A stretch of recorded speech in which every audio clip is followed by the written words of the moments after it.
That eclipse period lasted about an hour and was when the sun was hidden from view behind the opposite side of the moon from the perspective of Orion. Since then, the crew has been working to clean up some of their observations and transfer some of the data and imagery down to the ground to begin processing, and the science team will take a look at that imagery as it comes down ahead of a post-lunar flyby conference tomorrow with the crew following their sleep period. Now we are standing by for a second public affairs event taking place in about a minute.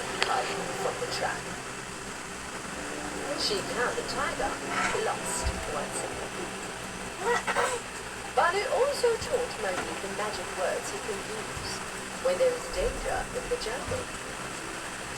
In a very short time, Mowgli learned these words by heart. Mowgli would not be harmed by any animal in the jungle. Realizing that he was not going to be able to catch Mowgli alone, Shere Khan went next to Banderlogs, the most dangerous animals in the jungle. He told them about Mowgli. If Mowgli teaches us everything he knows, we'll become the wisest animals in the jungle. One day when Mowgli was making a shelter to protect himself from the storm, the Banderlogs were watching from where they were hiding. They decided to kidnap Integrity, this is Houston. Are you ready for the event? At sunset, Mowgli was kidnapped by two monkeys and brought into the woods where the jungle... Houston, Integrity is ready for the event. Administrator Isaacman, this is Mission Control Houston. Please call Integrity for a voice check. Integrity, Jared Isaacman, comm check. He started to think. He had to reach Balu and Bagheera and let them know. Administrator Isaacman, we've got you loud and clear up here. I've got you loud and clear, and let's see if we can top that last PO event. That was pretty special. So we are going to spend the next 20 minutes doing Q&A from a number of questions that have been submitted, and we are going to start with one from me. You all have spent years preparing for this moment and imagining what it must be like when you look down at the moon, at the lunar surface. What has surprised you all that you did not anticipate? Even though Mowgli attempted to run away, the Banderlogs outnumbered and caught him. Finding out about Mowgli's kidnapping, Balu and Bagheera asked Khan, the giant snake, for help to save Mowgli. No, it's on. They all came to the... Administrator, great to chat with you. Just something that just shocked me because really using imagery and just the three-dimensionality of it, you know from your experience of seeing the Earth from space, how it just seems different, and you look out in depth of things, and when we were on the far side of the moon looking back at Earth, it's just so obvious you had this sphere out in front of you of the moon and this three-dimensional.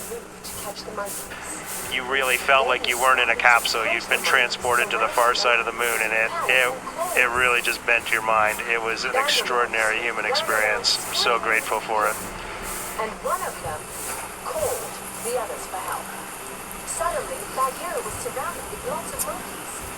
Some other monkeys grabbed Mowgli and put him in a room with closed walls. Integrity, Jared, anyone else want to answer that one? He remembered the water storage under the ruins of the city, and he knew that the monkeys were afraid of water. You know, we had an amazing launch. The SLS is quite a powerful rocket, and got us into a 1200 by, eventually a 100-mile orbit, and it clearly powered speed, and then we did our translunar injection, and we were going quite fast. And so with all of that speed, though, it still took us days to get here. And so the scope of all of the thing to a 321-foot tall rocket was amazing. It just puts the power required to do this in perspective. But then even with all that power to get to those velocities, it still took us days. And the breadth of the distance we had to cover, watching the distance from Earth count up and the distance from the moon count down was one of the most surprising things I've enjoyed. The monkeys were always afraid of Kaa. None of them could face him. Well, as I was trying to formulate an answer, at first I Balu anything because there are so many things to choose from.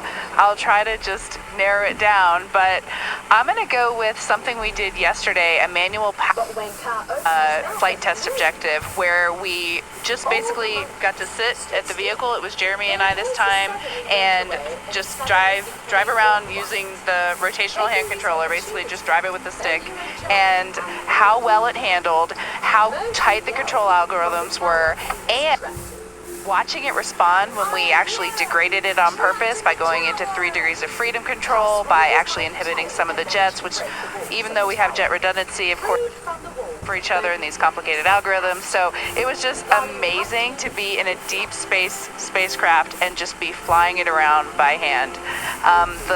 The one other thing I'll say, how fast it has gone by. I'm not ready to go home. I can't believe that something this cramped of quarters can fly by and still be fun every single minute.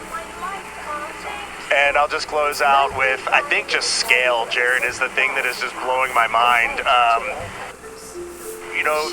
You flew Polaris Dawn to some amazing apogee numbers, and on the International Space Station we're 250 nautical miles up, and that's the most beautiful view I think a human could ever experience. And we are dealing with numbers that are 250,000 miles, and every time Mission Control points to this vehicle, either at the moon or at Earth, and it reminds me every day that humans have to go, we've got to explore, we got to go further to expand our knowledge, expand our horizons. And every time we take another step forward, it makes the world seem a little bit smaller and a little bit more manageable. And just putting these numbers in perspective, it is impossible as a human to look at these displays and comprehend them.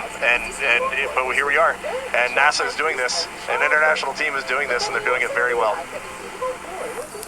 Excellent words, Integrity. So certainly a very wild insertion orbit. I can imagine the contrasts between perigee and apogee, the scale of it all, the 3D, seeing the moon come alive, and that's certainly manual control. Well, every Dragon crew for the last 5 years is very jealous on that.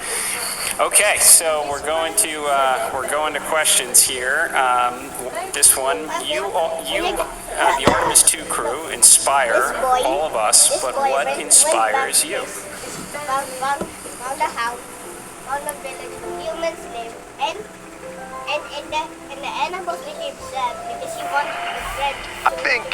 I think as you get older, your answer to that question changes a lot. Certainly when I was a young boy and a young man, just seeing an airplane flying overhead, to me that really lit a fire in me. And then I think when you reach your middle age, it is interesting to watch leadership throughout the world kind of change the course of human. You can watch that unfold. And now that I'm just a little bit over 50, you'll be there soon. Now that I'm just a little bit over 50, I mean, it all ties back to just family, and you understand just how much the people that you surround yourself with, and that is really every night when you go to bed, that's really what you end up thinking. At least that's what I end up thinking. Just as what I was looking for. Thank you. All right, so here's a question. It's a good one. So for the Artemis 3 crew, what is the advice you would pass along for the next astronauts that will go in Orion?